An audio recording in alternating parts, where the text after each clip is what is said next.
Child's Play, 1988. The Chucky movies have a history of receiving criticism for allegedly encouraging violence among young viewers. The kidnapping and death of a 16-year-old girl in Manchester by a gang have been tied to the show. They subjected her to torture, including playing recordings of the gang leader saying, "I'm Chucky. Wanna play?" Tom Holland, who directed the original film, has consistently denied these claims, saying that people who are easily swayed by horror movies are already broken.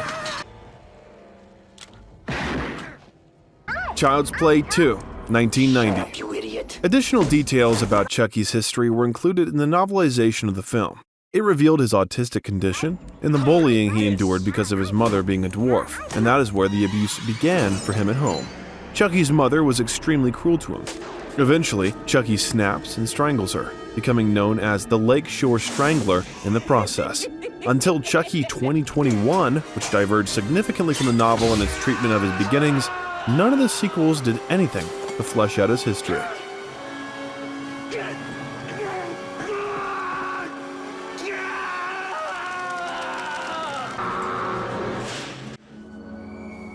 I hate kids. Child's Play 3, 1991. In Great Britain, the movie became the focus of tabloid hysteria, and one newspaper, The Sun, went so far as to call for the destruction of any copies that were already in circulation. Journalists asserted that the video was a motivating factor in the killing of James Bulger, who was only 2 years old at the time, by two boys aged 10, although it was later proven that neither of the boys had actually watched this film. Nothing like a strangulation to get the circulation going. Bride of Chucky, 1998. Tiffany claims she dated Chucky for years and thought he intended to marry her after discovering a diamond ring in his apartment after he died. Chucky later confesses to Tiffany that he took the ring from a woman he murdered and never intended to marry her. According to the film, he was simply selfish and never considered a domestic life. However, a later film reveals that there was another reason. Chucky was actually in love with another woman at the moment he died. Seed of Chucky, 2004. The floor manager's first line, "Hey, Tiffany's left arm is loose again," and the arm's subsequent grabbing of his crotch is revealed in the DVD commentary for Bride of Chucky 1998 as an inside joke. Jennifer Tilly says that Chucky's left arm would touch her breasts throughout filming, and to be completely honest, we're not that surprised. This is one of the less disturbing things you'd expect Chucky to do. Nobody leaves me. Nobody.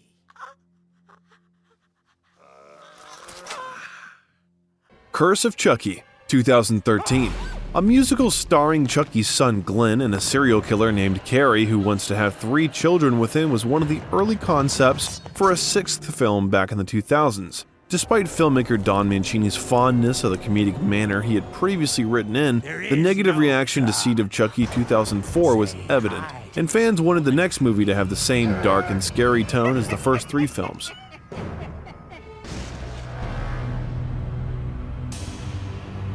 Cult of Chucky, 2017.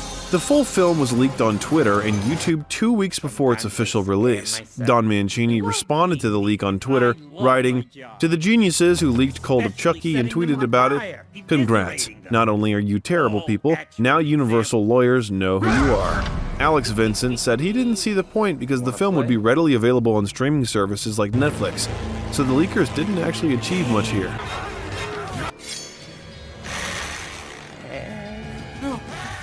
Child's Play, 2019. Todd Masters adored the script and realized that in order to carry out the story's events, he would need to create a variety of dolls. Masters began by researching what Kevin Yeager had done with the first Chucky films.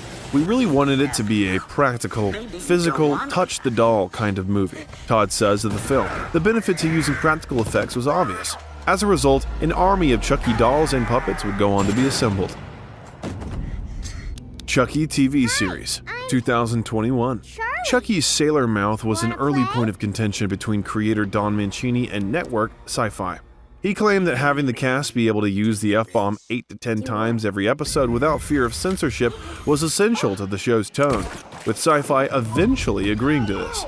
It won't surprise you to know that the diminutive murder uses up the vast majority of them.